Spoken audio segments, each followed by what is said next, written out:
She betrayed me in the most calculated way possible, and I'm about to be reborn because of it. The sound of Tyler's expensive loafers clicking against my office floor makes my jaw clench, but I force a smile that doesn't reach my eyes. It's a sharp, arrogant sound, echoing in the space that was mine only hours ago. My corner office. The one with the view, the one they promised. The one he's now claiming as his own. I stare, not at him, but at the ghost of my presence.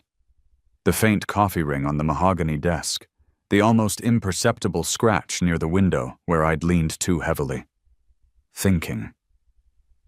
This was where I burned the midnight oil, where I poured 3 years of my life into strategies Linda Hartwell, our illustrious CEO, had praised. "You're the future of this company, Marcus," she'd said, her voice like smooth honey just last month. Turns out the future she envisioned had a different face. Tyler's face. The scent of Tyler's designer cologne, something sharp and overtly masculine, now pollutes the air. It's a stark contrast to the familiar blend of stale coffee, old books, and my own quiet ambition that used to define this room. He moves with an unearned confidence, adjusting the leather chair, my leather chair, as if he were born to sit in it. He probably thinks he was. Just an hour ago, Linda gathered the entire team in the conference room. Her voice, usually crisp and commanding, had an almost gleeful edge as she announced Tyler Manning's well-deserved promotion to Senior Vice President. My position. The one I was officially supposed to step into next Monday. Tyler has shown exceptional initiative and innovative thinking, Linda had purred, her eyes flicking to me for a nanosecond, a tiny, almost imperceptible smirk playing on her lips. He's a real go-getter. My hands, clasped in front of me, trembled slightly. I focused on a fixed point on the wall, breathing slowly, evenly, as a wave of applause, genuine from some, sycophantic from others, filled the room. I clapped, too. The sound of my own palms hitting each other felt distant, like it was happening to someone else. Tyler, damn him, offered a fake humble speech. He stood there, radiating smugness wrapped in a veneer of gratitude. "I've learned so much," he said, his gaze sweeping across the room before landing directly on me. "Especially from Marcus. He's been an incredible mentor, truly showing me the ropes. I couldn't have done it without him." The lie was so blatant, so perfectly delivered, it was almost admirable. He was good, I'll give him that. A good actor, a good thief. He trained with me for 2 years. 2 years I invested in him, shared my ideas, my contacts, my nearly completed client acquisition strategy. The one I'd poured my soul into for 3 long years. He was supposed to be my right hand, the guy who'd help implement it when I took the helm. Instead, he'd taken the helm, the strategy, and my damn office. It was then, watching him preen, watching Linda's approving smile, that the pieces clicked into place. This wasn't a last-minute decision. This was orchestrated. The private meetings Tyler had with Linda, the ones he'd vaguely referred to as strategy sessions, they weren't about my strategy. They were about his strategy to usurp me. The late nights he claimed to be catching up on reports were likely spent polishing his pitch with Linda's guidance. The betrayal was so complete, so meticulously planned, it left a metallic taste in my mouth. But they don't know everything. They don't know about the quiet nights I spent building my own safety nets, my own counterplays. As the applause for Tyler finally died down, as people started patting him on the back, I slipped back to my old desk, now a temporary holding pen in the open plan bullpen. With a calmness that surprised even me, I slid a plain manila envelope from the bottom drawer. It's thin, unassuming. But the documents inside, Tyler doesn't know they exist. Linda doesn't know I have them. The board meeting is in 72 hours. Tyler is scheduled to present his revolutionary strategy, the one he stole from me, the one he thinks will make his career. He has no idea what's coming. He thinks he's won. He has no idea the game is just beginning. The metallic taste of betrayal still mingles with the bitter dregs of office coffee on my tongue. I take a slow sip from the lukewarm cup. The institutional beige of the bullpen cubicle I've been relegated to feeling like a physical manifestation of my demotion. It's a stark contrast to the warm wood and expansive views I'd mentally inhabited for months. But this temporary setback is just fuel. I remember the day Tyler started. Eager, a little green, but smart. I saw potential. "Take him under your wing, Marcus," Linda had said. "Show him how we do things. Groom him." Oh, I groomed him all right. I taught him about client relations, about market analysis, about the ethical frameworks we supposedly operated within. I shared my work, my almost finished client acquisition strategy, piece by piece, thinking I was building a protege, an ally. I'd walk him through the complex algorithms, the multi-tiered engagement funnels, the entire architecture of a system designed to revolutionize how we landed and retained major accounts. He'd listen intently, ask intelligent questions. "This is brilliant, Marcus," he'd often say, his eyes wide with what I mistook for admiration. It was, in retrospect, assessment. He wasn't admiring the work. He was appraising its value, its stealability. My phone buzzes. It's Jenny, my assistant, or rather, my former assistant, now assigned to Tyler. A quiet, observant woman, often underestimated. The text is simple. "Mr. Chen, a word when you're free? Coffee machine?" I find her by the sputtering coffee machine, her expression carefully neutral. "Jenny," I say, keeping my voice low. She hands me a lukewarm cup. "Tyler asked me to shred everything on your old hard drive. Standard procedure," he said. Her eyes, however, tell a different story. "But I also saw him copying your main strategy folder onto a personal flash drive last week and the week before. Backups," he told Linda when she asked. So, it had been going on for weeks. The theft wasn't a sudden opportunity. It was a calculated heist. Tyler's confident smirk when he shook my hand earlier, the one that made my skin crawl, now makes perfect sense. It wasn't just triumph. It was the look of a con man who'd successfully fleeced his mark. I retreat to the break room, the fluorescent lights humming above me like a nest of angry wasps. The stale air, thick with the scent of microwaved lunches and disappointment, feels suffocating. I need a moment, a breath before I make my next move. My mind is surprisingly clear, the initial shock replaced by a cold, sharp anger. This isn't just about a stolen promotion or a corner office. This is about principle. It's about the years of my life they've tried to negate. I pull out my personal phone, not the company-issued one, and send a text to a number I haven't used in a while. David, my old college roommate, now a rising star at the SEC. The message is short. It's time. Then, a small, satisfying act of quiet rebellion. I log into the shared server from my laptop. There are specific data sets, ancillary files to my main strategy that Tyler will undoubtedly need for his presentation. Files he thinks are complete. Files I know have subtle, almost undetectable flaws. Flaws only I know how to correct. With a few clicks, key algorithms are subtly altered. Crucial demographic filters are miscalibrated. Not enough to raise immediate red flags during a cursory review, but enough to make his projections skewed, his conclusions flawed when presented under scrutiny. Let him walk into that boardroom with a time bomb in his briefcase. Another buzz. Jenny again.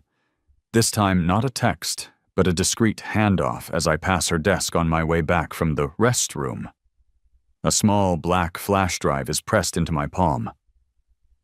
"Found this in the shred bin next to Linda's office," she whispers, not meeting my eye. "Thought you might want it. Seems she doesn't trust digital deletion for everything. Some things she wants pulped." You're not the only one who noticed their late-night meetings, the locked-door sessions. My fingers close around the drive. It's warm from her hand. Thank you, Jenny, I say, my voice tight with a new layer of suspicion. Linda shredding physical evidence? This is deeper than I thought. Back in the relative anonymity of my temporary cubicle, I slide the flash drive into my laptop. My breath catches. It's not documents. It's audio files. Dozens of them, meticulously dated. The file names are chillingly simple. LM_TM_strategy_1, LM_TM_concerns_Marcus, LM_TM_board_approach. My phone buzzes one more time. David. Documentation received, processed, green light for operation, handle your end. A grim smile touches my lips. The pieces are moving. Tyler thinks he's preparing for a presentation. He has no idea he's walking into a reckoning. The mini cliffhanger isn't just the audio files. It's the dawning realization that this isn't just about corporate backstabbing. This is about something far more serious. And Linda Hartwell, our esteemed CEO, is right in the middle of it. The leather of my car seat creaks as I shift, the confines of the driver's seat suddenly feeling restrictive. I'm parked in the furthest corner of the company garage, the dim emergency lights casting long, distorted shadows. The air is cool and smells faintly of exhaust fumes and damp concrete. Through my earbuds, the damning audio recordings play, each word a fresh stab of betrayal, but also a vital piece of the puzzle. The first few files are what I expected. Tyler, voice slick with ambition, outlining my strategy to Linda, presenting it as his own. Linda praising his insight, his boldness. But then it gets darker. He's good, Marcus, Linda's voice, laced with something I can only describe as predatory amusement. But he's too straight, too by the book.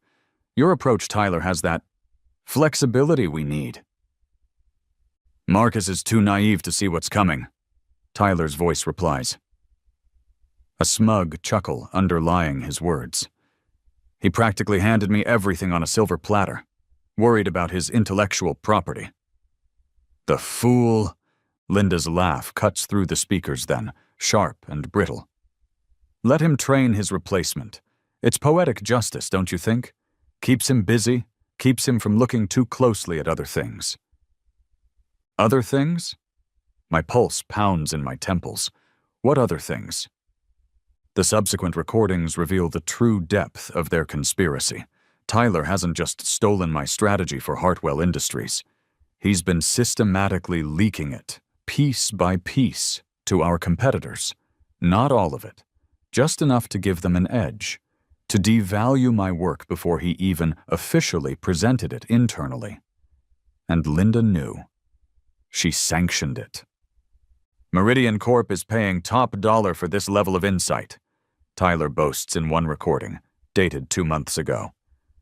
And Sterling Thorne is next. By the time I'm SVP, Hartwell will have a clear path, and I'll have a very comfortable nest egg.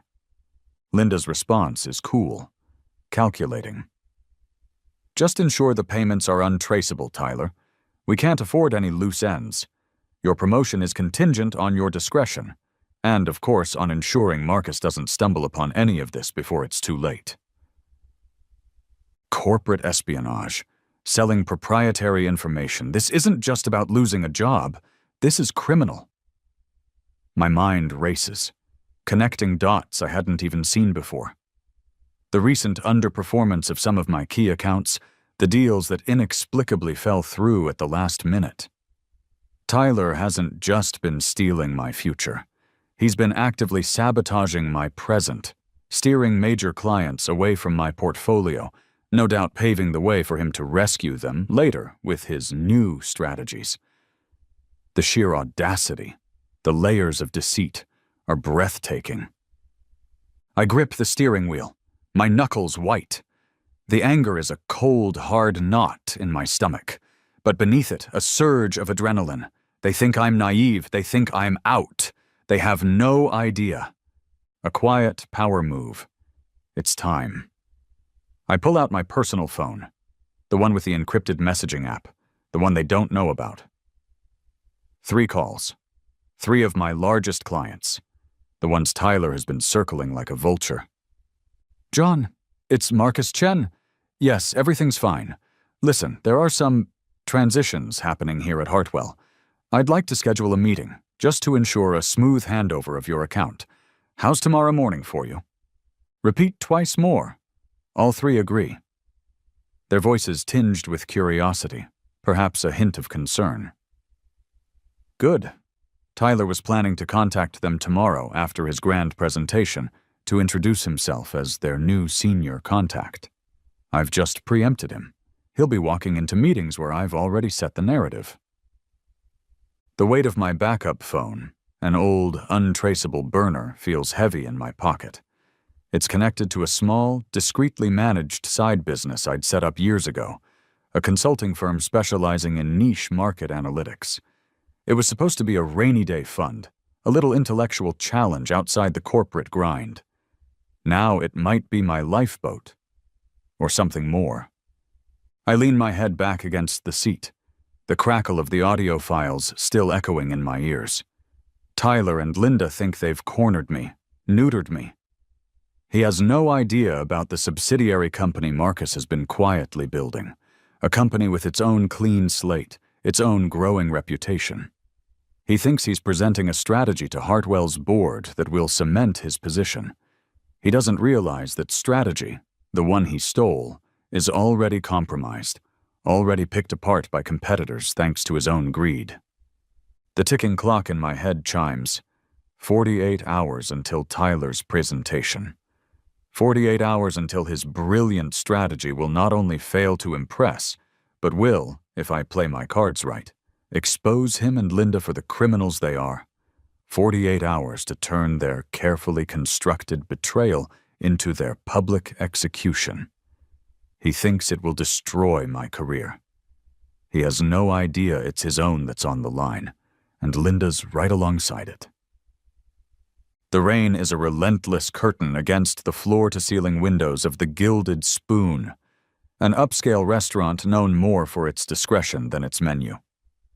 The rhythmic drumming on the glass masks my hushed conversation with Catherine Walsh, one of Hartwell Industries' most influential, and I've always suspected most astute board members.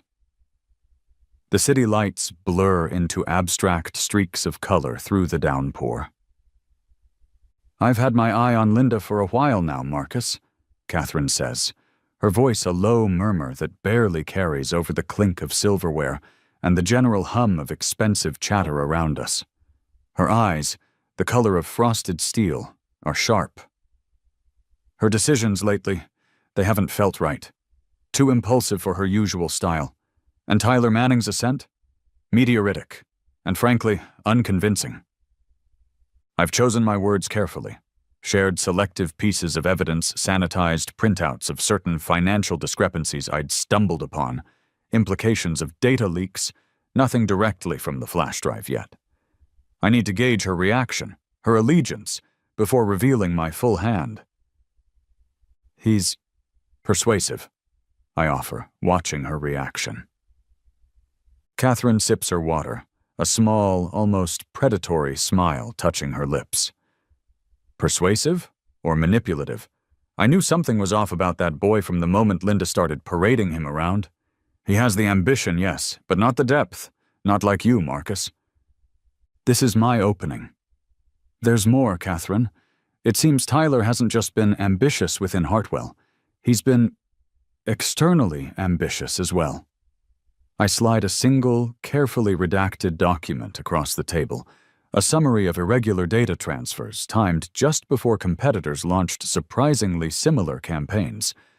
Her eyes sharpen further, like a predator scenting blood. Meridian Corp, she breathes, tapping a perfectly manicured nail on the company name I'd deliberately left visible. Linda has been pushing for closer ties with them. Talks of a strategic alliance. I suspected it was more. It seems Tyler has been feeding them information, I confirm. And it looks like Linda has been positioning herself, and by extension Hartwell, for a buyout offer from Meridian. A very lucrative one for her, I imagine. The conspiracy, it turns out, runs even deeper than I initially thought. Linda isn't just enabling Tyler. She's using him as a pawn in her own high-stakes game to cash out. My phone vibrates silently in my pocket. An encrypted message from my security contact, a specialist I'd hired weeks ago when my suspicions about Tyler first began to solidify. He's been digging into Tyler's financials. The message is brief. Offshore accounts, multiple, significant deposits, untraceable sources, but timing aligns with Meridian's recent successes. More to come. I allow myself a small, controlled smile. It seems Tyler's newfound genius has been remarkably well compensated. I lean forward slightly. Catherine, Tyler's presenting his grand strategy to the board in less than 2 days. A strategy heavily reliant on a partnership with Meridian. A partnership that's a Trojan horse, she finishes, her eyes gleaming with understanding. He'll be advocating for the very company that's been undermining us, with Linda's blessing. Time for another quiet power move.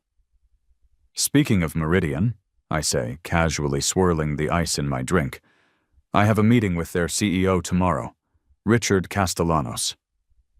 Catherine's perfectly sculpted eyebrow arches. You know Richard Castellanos personally? The surprise in her voice is genuine. Hartwell Industries has been trying to get a direct line to him for months, with no success. I smile, a genuine one this time. We go way back. College roommates, actually. He was best man at my wedding. The one good thing that came out of my brief, ill-fated marriage. Catherine leans back, a slow smile spreading across her face. Marcus Chen, you are a man of hidden depths. This changes things, significantly. She pauses, then, we'll need one more board member on our side to guarantee a vote of no confidence in Linda. Harrison Blake. He's old school, values loyalty above all else. If he knew the extent of this... My phone buzzes again, a calendar alert. Tyler is scheduled to meet with those 3 major clients I spoke to yesterday, first thing tomorrow morning. He'll be walking in, expecting to charm them, to transition their accounts smoothly. He has no idea I've already spoken to them, already planted seeds of doubt about the new direction Hartwell is taking. The ticking clock isn't just for his board presentation, it's for his rapidly unraveling credibility. And Linda's. The elevator's mechanical hum is a quiet counterpoint to the storm brewing inside me as I ascend to the 47th floor of the Meridian Tower.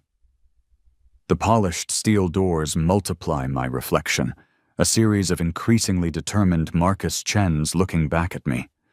This isn't just a meeting, it's a culmination of a 2-year chess game. The flashback hits me with the scent of stale coffee and late-night takeout. 2 years ago, shortly after I first suspected Linda's management style was becoming erratic. Her focus shifted from innovation to short-term gains, her ethical boundaries becoming blurrier. That's when Richard Castellanos, CEO of Meridian Corp. And my old friend, had reached out. Not for corporate espionage, not to spy on Hartwell. He'd heard through the grapevine that I was becoming disillusioned. He offered me a consultancy, a side business, a way to channel my strategic thinking into a fresh environment. Just analysis, Marcus, he'd said. Public records, industry trends. Help us understand the landscape. No conflicts of interest. Just your brain. On our side, ethically. My side business, Apex Strategic Solutions, was born. It wasn't a secret, just discreet. and it thrived. I fed Meridian information, yes, but it was all gleaned from public domain sources, financial reports, industry journals. I highlighted Hartwell's vulnerabilities, their missed opportunities, their outdated models, all things a competitor could discern with enough diligence. Linda's questionable practices, her increasing reliance on quick fixes rather than sustainable growth, made them an easy target for astute analysis. The elevator doors swish open. Richard greets me not in a formal conference room, but in his private office, a space filled with modern art and the quiet hum of a city far below. "My star consultant returns," he says, his handshake firm, his smile genuine. "No pretense here. We've been through too much." "Richard," I say, taking the offered leather armchair, "things have accelerated." "So I've heard," he says, his expression turning serious. "Tyler Manning, Linda Hartwell. A rather messy business." "They stole my strategy, Richard, the one I was developing for Hartwell." He nods. "The one you shared with me, in confidence, 6 months ago? The one designed to look brilliant on paper but had critical hidden flaws if implemented without certain key adjustments?" The twist. The strategies Tyler filched, the ones he's so proud of, the ones he's been leaking and is about to present to the Hartwell board, they were decoys. Decoy plans I'd meticulously crafted after I realized the depth of Linda's questionable dealings and Tyler's emerging treachery. They were designed to appear innovative, to pass muster with Linda's increasingly superficial reviews, but ultimately to fail spectacularly if launched by anyone who didn't understand the deliberately embedded weaknesses. My real strategies, the robust, innovative ones, have been discreetly implemented by Meridian over the past 18 months, generating millions in revenue, making Meridian look like visionary market leaders, while Hartwell, under Linda's increasingly erratic guidance, began to falter. Those plans, I confirm, were insurance. Richard leans forward. "And your actual work for us, Marcus, has been stellar. Apex Strategic Solutions has been instrumental in our recent growth. Time for my quiet power move. The one even Richard doesn't fully appreciate yet. Apex has done well, I agree. So well, in fact, that its profits have been reinvested, rather strategically." I slide a folder across his desk. Not the manila one from my old office. This one is slim, elegant, bearing the logo of an offshore holding company. Apex, through this entity, now owns 15% of Meridian stock. Richard's eyebrows shoot up. He opens the folder, scans the first page, then looks at me, a slow whistle escaping his lips. "Marcus, you've been busy." "Contingency planning," I say with a slight smile. So, when Tyler Manning makes his brilliant presentation to the Hartwell board, proposing a deep strategic partnership with Meridian Corp., he'll be proposing a partnership with a company that is about to expose Hartwell's critical vulnerabilities he helped create through his espionage, and a company in which his betrayed mentor is a significant shareholder.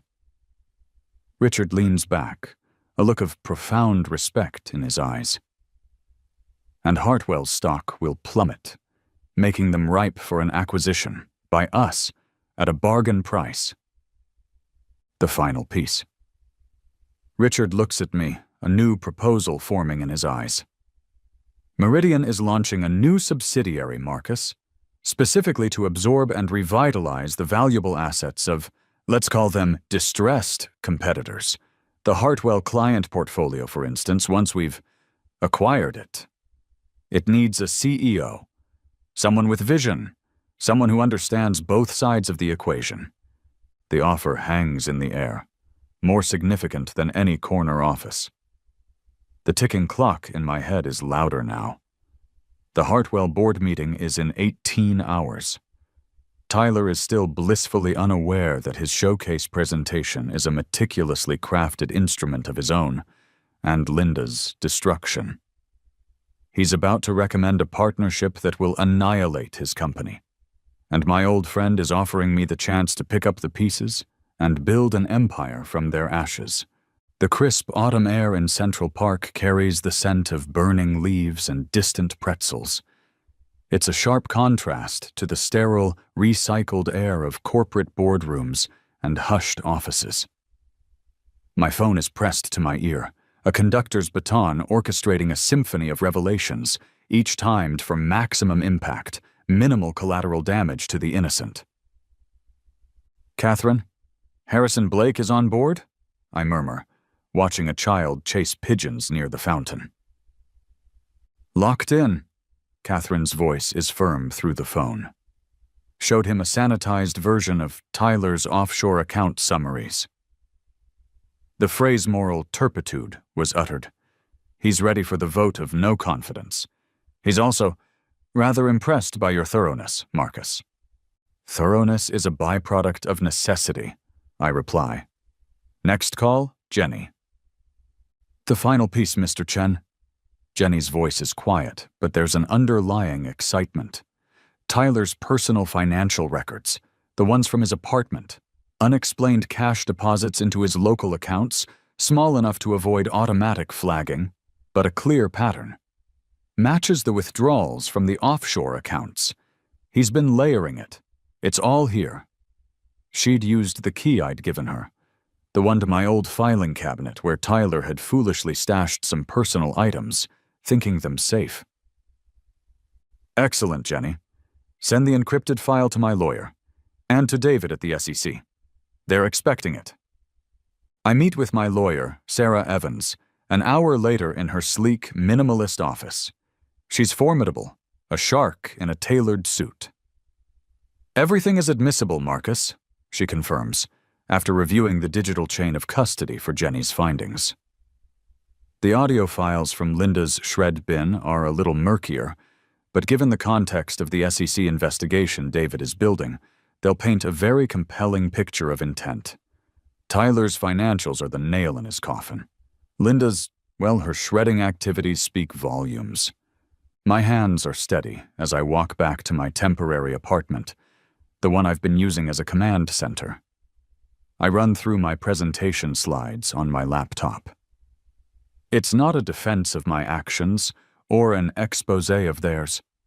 It's a strategic outlining of facts, a calm, irrefutable cascade of evidence.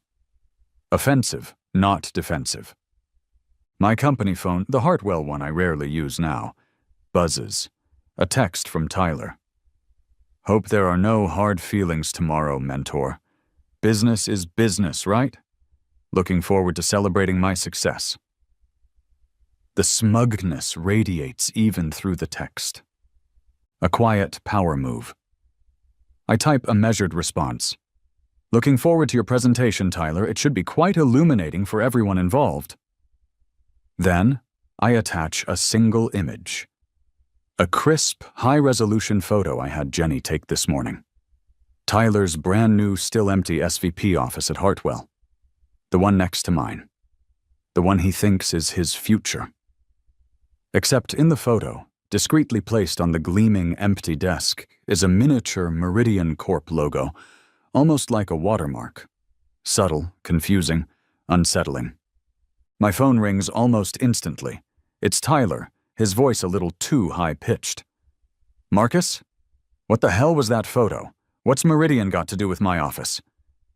Just a little market synergy, Tyler, I say calmly. See you tomorrow. I hang up before he can respond. Let him sweat. Let him wonder. Let his carefully constructed confidence begin to fray. David texts from the SEC. Federal investigation into Hartwell Industries, focusing on insider trading and corporate espionage, will be officially announced 30 minutes after your scheduled board meeting concludes tomorrow.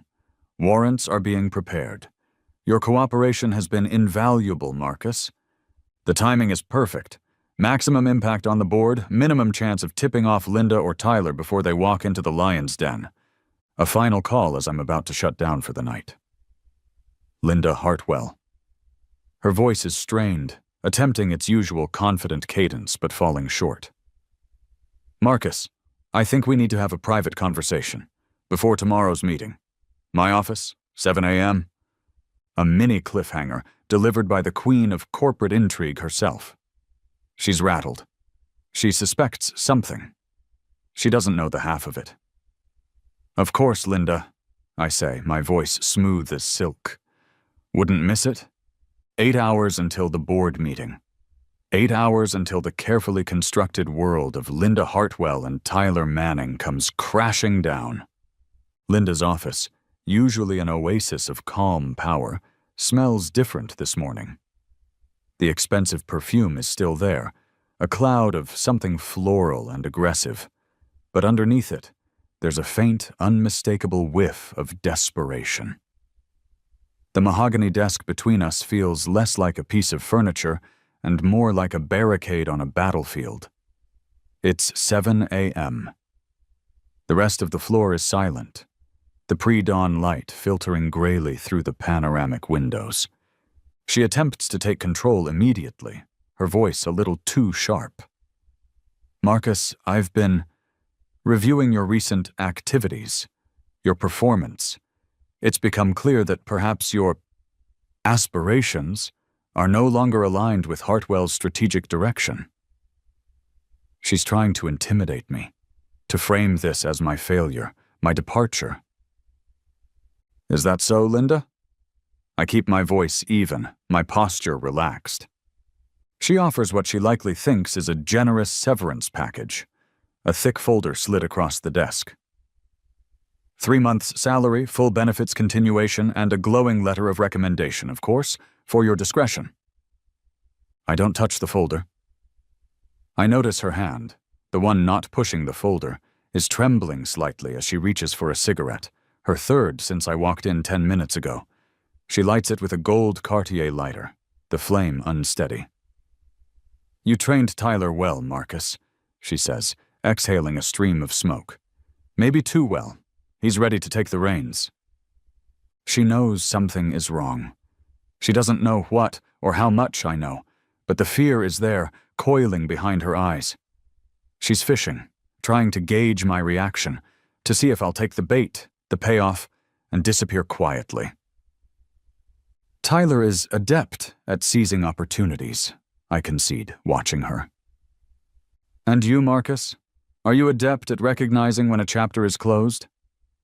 Her voice has a harder edge now. The velvet glove is coming off. I know you've been meeting with people, asking questions. It would be unfortunate if your future in this industry were compromised by any ill-advised actions. There it is, the threat. Subtle but unmistakable. I realize Linda isn't just trying to get rid of me. She's scared. She suspects I've uncovered something, but she can't pinpoint what. She's trying to buy my silence, or, failing that, ensure my ruin. Time for my quiet power move. The one I've been saving for her. I reach into my leather portfolio, the only thing I brought with me, and pull out a single, slender document. I slide it across the polished mahogany. It's a summary of Tyler's offshore bank account activity, the one showing unexplained deposits. Clean, concise, devastating. Linda's eyes flick down to the paper. Her carefully constructed composure cracks. The color drains from her face, leaving her skin looking papery, old. Her hand, holding the cigarette, freezes midway to her lips. She recognizes what she's looking at, or at least she recognizes its implications. This is fabricated, she whispers, but there's no conviction in her voice. Is it, Linda? I stand slowly, my chair making a soft scraping sound on the plush carpet. The SEC will be very interested in its authenticity, along with certain audio recordings detailing its origins. Her eyes dart up to mine, wide now, the fear no longer coiled but openly displayed. The predator, cornered. I'll see you at the board meeting, Linda, I say, my voice calm, almost gentle. It should be quite a show. I turn and walk towards the door. Her voice, when it comes, is no longer sharp or commanding. It's thin, brittle, laced with a tremor she can't control. Marcus, wait. I pause at the door, my hand on the cool metal of the handle. What do you want? She asks, the question almost a plea. I don't turn around. Justice, Linda, I say softly, and perhaps a better view. 4 hours until the board meeting, 4 hours until the final act. My apartment is an island of calm in the pre-dawn city. Silent, except for the soft, rhythmic clicking of my keyboard as I make the final adjustments to my presentation. The blue glow of the monitor reflects off my face, my expression one of focused determination. Each slide is a carefully aimed projectile, loaded with irrefutable facts. My phone, resting beside the laptop, buzzes with a series of confirmation texts. Catherine. Harrison is prepped and ready. He's appalled and eager for the fireworks. David. SEC team on standby. Warrants are signed. Go get 'em, Marcus. Richard. Meridian is ready to move on your signal. The future looks bright, my friend. All the pieces are in position. The board, the feds, the market. Tyler calls. His voice is laced with a nervous energy he's trying to mask with bravado. Hey, Marcus. Just wanted to, make sure we're cool for the transition. No hard feelings about the office, right? You'll land on your feet. He's pumping me for information, trying to gauge my mood, my intentions. He's unnerved by my calm text last night, by the photo. Perfectly cool, Tyler, I say, my voice smooth, almost serene. Everyone gets what they deserve in the end, don't they? Right, he says, a little too quickly. Yeah, exactly, so you sound different, Marcus, more confident. Perspective, Tyler, I reply. It's all about perspective. I hang up, leaving him to simmer in his own unease. I finalize 3 distinct evidence packets, each meticulously organized, cross-referenced, and encrypted on separate flash drives. One for the Hartwell board, highlighting the internal rot and fiduciary failures. One for the SEC, detailing the criminal activities. One for select media contacts, ready to be released if Linda or Tyler try any last-minute smear campaigns. Insurance upon insurance. A quiet power move, just for Tyler. I compose a brief email. Good luck with your presentation today, Tyler. I'm sure it will be memorable. Attached is not a document, not a threat, but a single high-resolution image. It's a sleek, modern, empty office, not his new SVP office at Hartwell. This one is much smaller, utilitarian, with a barred window. The metadata, if he's smart enough to check it, will show it's a standard holding cell at the federal building downtown. The subject line of the email, your future office at Meridian, a subsidiary. The double meaning, I know, will not be lost on him for long. His frantic callback comes within seconds. Marcus, what the hell is that? What are you playing at? That's not funny. His voice is tight with panic. Just a little visual motivation, Tyler, I say coolly. Break a leg. I disconnect the call. I look at my reflection in the bathroom mirror as I adjust my tie. The man looking back is not the earnest, slightly naive mentor Tyler Manning thought he could exploit. The past few weeks, the sleepless nights, the meticulous planning have forged something new. The betrayal didn't break me. It refined me, sharpened me, transformed me into a strategic predator. My personal phone rings, an unknown number flashing on the screen. I hesitate, then answer. A distorted voice, electronically disguised.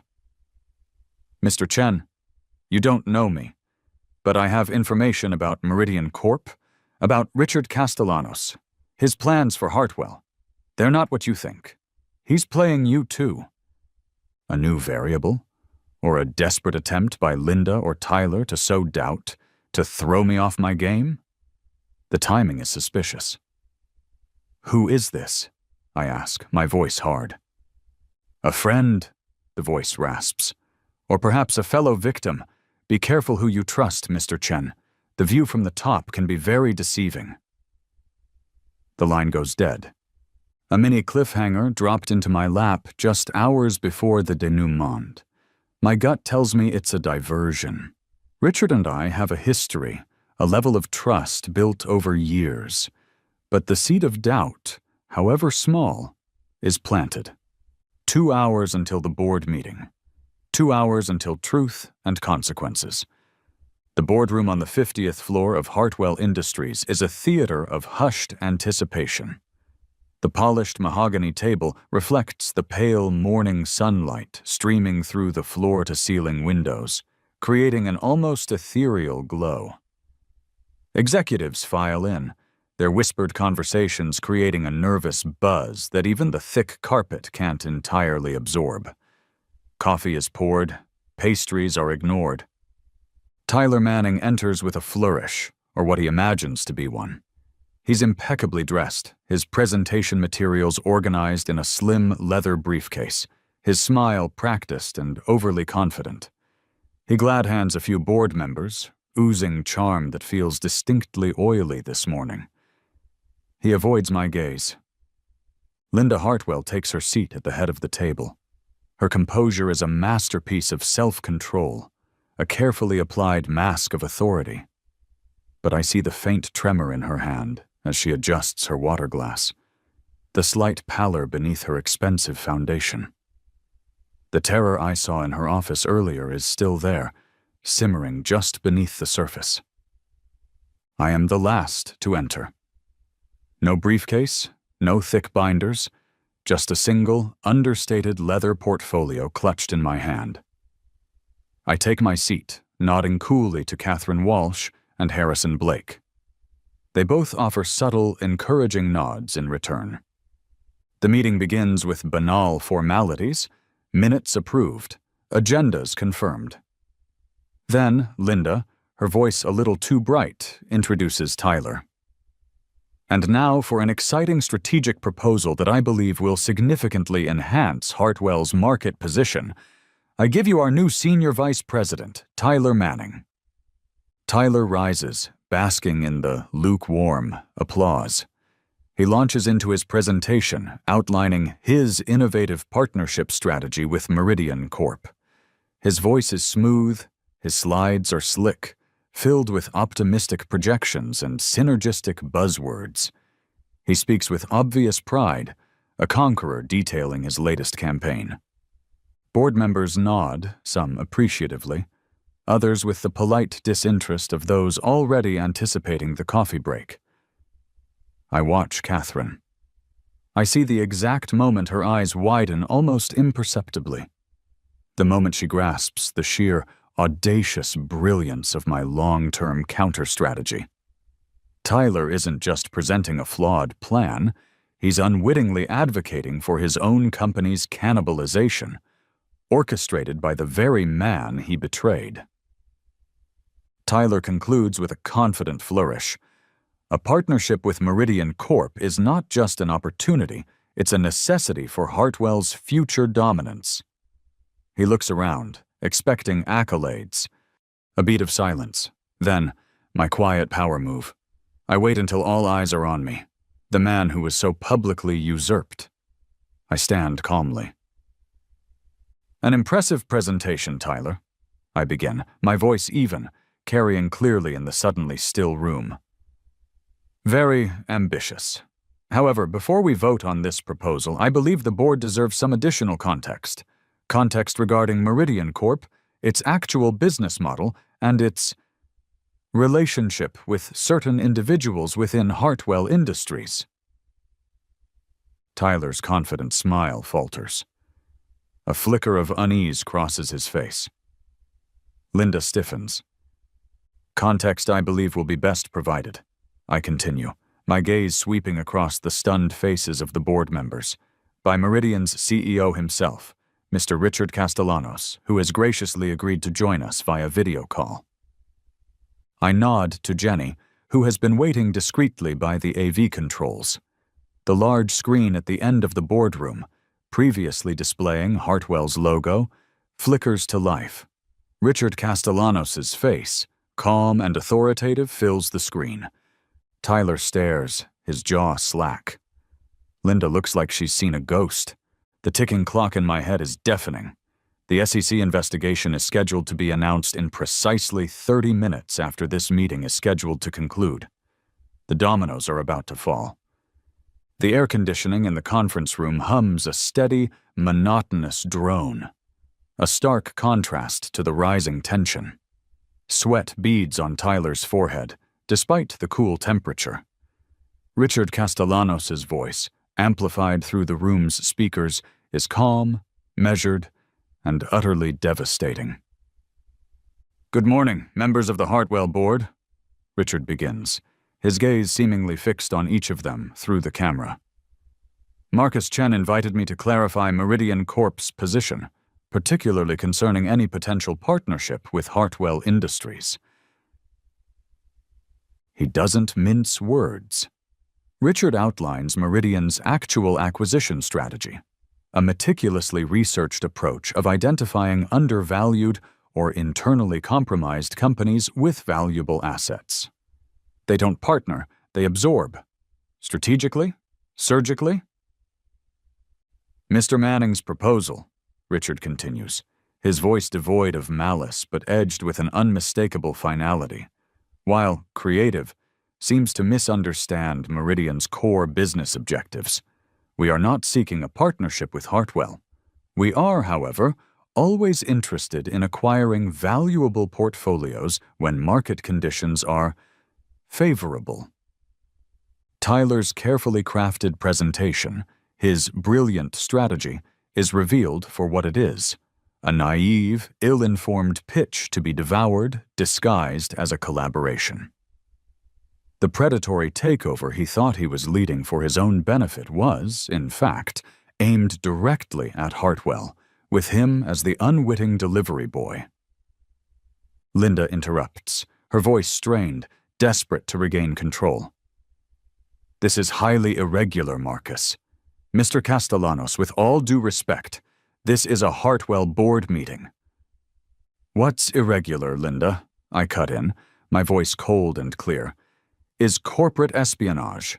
What's irregular is securities fraud. What's irregular is a CEO and an SVP conspiring to defraud their own company and its shareholders." I place the contents of my leather portfolio on the table. Not slides, but hard copies.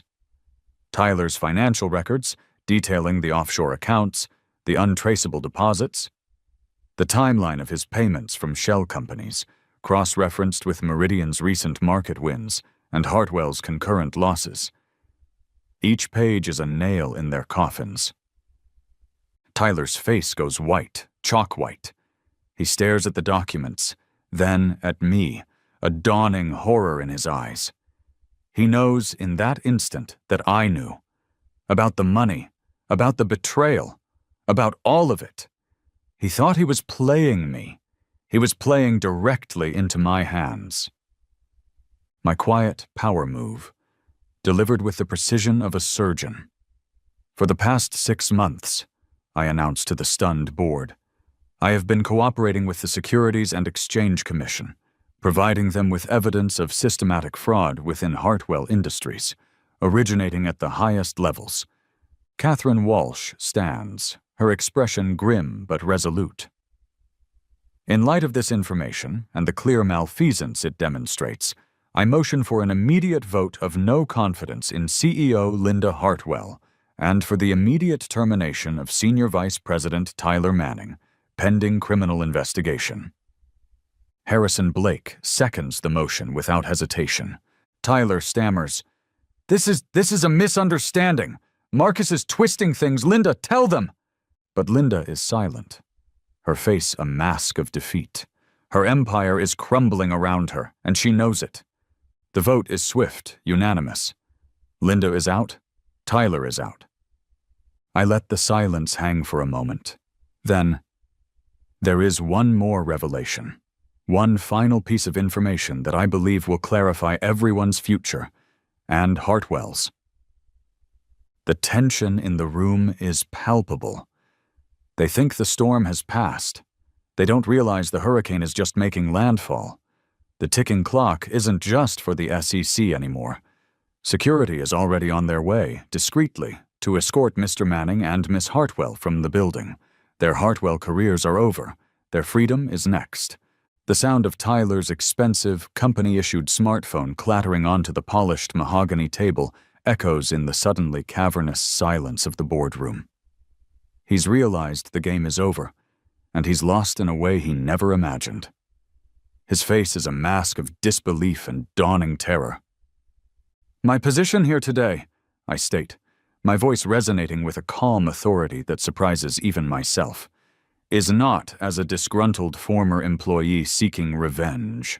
I pause, letting my gaze sweep over the board members, now looking at me with a mixture of shock and dawning respect. For the past 2 years, I have been acting as a strategic consultant to Meridian Corp. Through my independent firm Apex Strategic Solutions. A collective gasp. Linda's head snaps up, her eyes wide with a new understanding of just how thoroughly she's been outmaneuvered. The corner office Linda so generously gave to Tyler, I continue, a hint of irony in my tone, was never the real prize. It was an observation post, a place to gather the final pieces of evidence, to understand the full scope of the corruption, and to position Hartwell for a necessary transition. Richard Castellanos' voice fills the room again from the video screen. And a highly effective consultant he has been. Meridian Corp is formally announcing its intention to acquire Hartwell Industries' key client portfolios and viable assets, effective immediately. We will also be extending offers of employment to all Hartwell staff, excluding, of course, Miss Hartwell and Mr. Manning. His gaze is flinty. Marcus Chen will be heading this new subsidiary as CEO with a substantial equity stake and full autonomy. His team will be his own to choose. The room erupts in muted chaos, whispers, shocked expressions. Tyler looks like he's about to be physically ill. He makes a desperate, last-ditch plea, his voice cracking. "Marcus, please. We can work together. I made a mistake. A terrible mistake." My quiet power move, the final dismissive gesture. I reach into my jacket, pull out one of my new Apex Strategic Solutions business cards, and slide it across the table to him. "My assistant will be in touch regarding your final paycheck from Hartwell, Tyler, and perhaps a referral to a good criminal defense attorney. You'll need one." Linda, ever the fighter, makes one last, futile attempt to regain control, her voice hoarse. "You can't do this. This is illegal. I'll sue. Catherine Walsh cuts her off, her voice like ice. "Save it for your own defense attorney, Linda. I believe the SEC has a rather compelling case against you both. And I suspect Meridian's legal team is more than prepared for any frivolous lawsuits." The boardroom doors open. Not security, not yet. Jenny walks in, calm and efficient, holding a stack of folders. "Mr. Chen, the transition documents you requested for the new subsidiary, and Mr. Castellanos, the preliminary acquisition agreements are ready for the board's review." I take the folders. "Thank you, Jenny. Excellent timing." I turn back to the stunned board. "And as for the new company's first major client," I announce, a small, triumphant smile playing on my lips, "I'm pleased to confirm that Global Tech Industries, one of the key accounts Mr. Manning believed he was transitioning, has just signed an exclusive 7-figure contract with Apex Strategic Solutions, effective this morning." The very account Tyler had been so smug about stealing. The ticking clock has run out for them. For me, a new one is just beginning. The press conference announcing Meridian's acquisition of Hartwell assets and the simultaneous SEC announcement of their investigation begins in 1 hour. Tyler and Linda are about to become yesterday's news. Very bad news. The elevator doors whisper open, not to a corner office, but to an entire floor. My floor. The top floor of the Meridian Tower. The view is biblical. A 360-degree panorama of the city sprawling beneath me, glittering in the midday sun. It makes my old Hartwell corner office, the one Tyler coveted, look like a broom closet with a window. "It's impressive, isn't it?" Richard Castellanos says, walking up beside me. He gestures expansively. "All yours, Marcus, CEO Chen. Has a nice ring to it." Jenny follows, supervising a team of movers who are carefully placing boxes marked MC, personal. My books, a few framed photos, the small chipped coffee mug I've had since college. She smiles, a genuine, happy smile. "Your new office is slightly more impressive than the last one, Mr. Chen." I grin back at her. "It's CEO Chen now, Jenny, and you're not just my assistant anymore. How does Chief of Staff sound?" Her eyes widen, then shine with gratitude.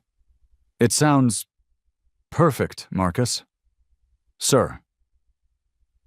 The irony isn't lost on me. Tyler's calculated betrayal, Linda's arrogant dismissal, they were the catalysts. They thought they were ending my career. They were launching it into the stratosphere. This isn't just a new job, it's a new empire. An empire built on their ashes, yes, but also on my own merit. My own quiet, relentless strategy. My personal phone rings. My parents. I'd texted them a brief, cryptic message an hour ago. "Tune into the business news at noon. Have champagne ready." Now their voices are a torrent of excited questions, of pride so thick it makes my own eyes sting a little. I explain, as simply as I can, the whirlwind of the past few days, the years of quiet planning that led to this moment. Their joy is a balm, a validation far sweeter than any stock option, a quiet power move, one last little twist of the knife, not out of malice, but out of a sense of closure. I authorized Jenny to send 2 identical, very expensive gift baskets. One to Tyler Manning, care of his last known address, the other to Linda Hartwell. The card in each will be simple. "Thanks for the motivation, Manoran MC." Richard reappears, a sheaf of documents in his hand. "Transition timeline. Your equity stake. It's significant. And the preliminary list of Hartwell employees we're retaining. Your approval needed, of course." We walk through the expansive, still mostly empty office space. I review the employee files, my mind already working, strategizing, building my new team. I'll offer positions to everyone of value, everyone who was collateral damage in Linda and Tyler's schemes, everyone except their inner circle, the ones who knew, the ones who enabled. They can follow their disgraced leaders into oblivion. My laptop, set up on a temporary desk, pings with a news alert. A photo flashes on the screen. Tyler Manning, looking hen-faced and disheveled, being led away in handcuffs by 2 stone-faced federal agents. The headline, "Hartwell SVP arrested in major corporate espionage and fraud scandal." Linda's arrest, the alert notes, is imminent. A mini cliffhanger, resolved with satisfying speed. The market opens in 30 minutes. Meridian stock, on the news of the Hartwell asset acquisition and the cleansing of its corrupt leadership, is about to surge.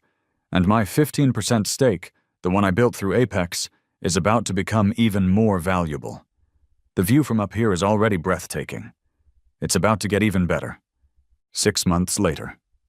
The champagne fizzes in delicate crystal flutes, catching the light from the setting sun that paints the city skyline in hues of gold and crimson. I'm in the new company boardroom. My boardroom. Toasting with my executive team. Apex Meridian Strategic Solutions. The subsidiary I built from Hartwell's ruins has not only met but exceeded every projection in its first 2 quarters. The mood is jubilant, electric. To Marcus. Catherine Walsh, now my most trusted board advisor and a significant shareholder herself, raises her glass. Whose promotion strategy was, shall we say, unconventional, but undeniably effective. Laughter ripples around the table. The news cycle has long since moved on from Tyler Manning and Linda Hartwell, but their downfall remains a cautionary tale in business journals. Tyler's criminal trial was front-page news for weeks. He was found guilty on multiple counts of securities fraud and corporate espionage. The judge, citing the brazen and predatory nature of his crimes, handed him a sentence that ensures he won't be stealing anyone's strategies or cologne for a very long time. Linda, ever the pragmatist, plea bargained.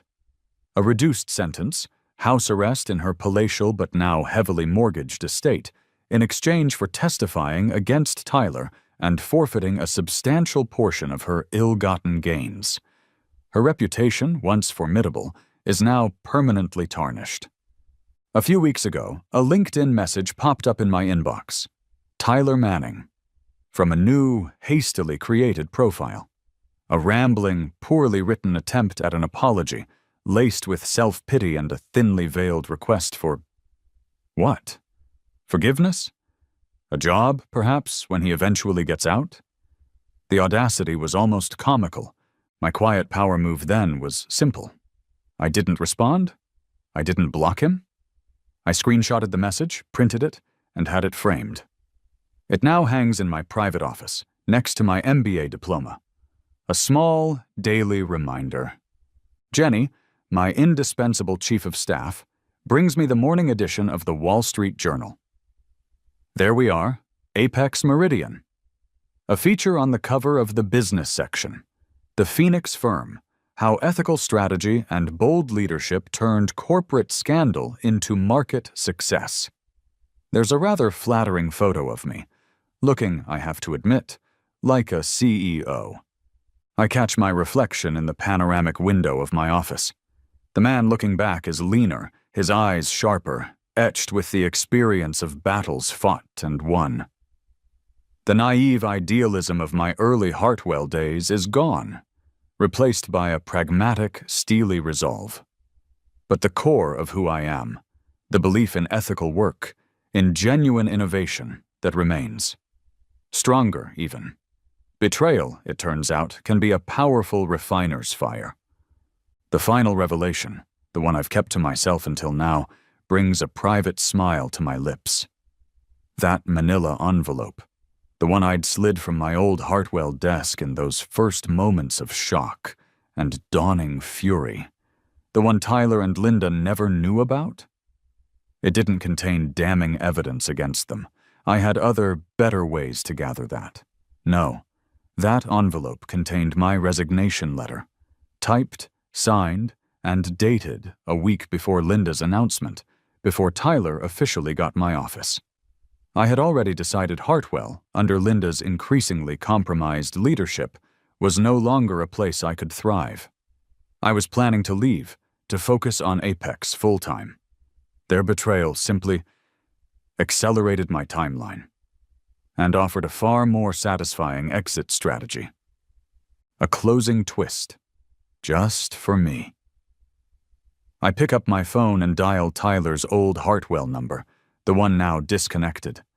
Then, on an impulse, I try the number Jenny had found in his emergency contacts, the one for his mother.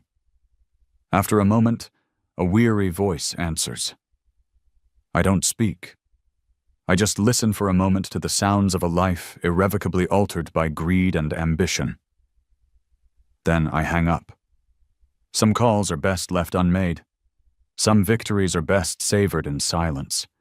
The leather of my new executive chair, a custom-made Italian import, creaks softly as I lean back. It's the sound of success, of vindication, of a future I built not just despite betrayal, but because of it. The city sprawls before me, a glittering tapestry of lights and ambition. Tonight, I'm hosting a small dinner party in my new penthouse apartment. The view from the balcony is, if possible, even more spectacular than the one from my office. It encompasses the entire city, including way off in the distance, the familiar silhouette of the Hartwell Industries building. A tiny, insignificant speck on a vast horizon.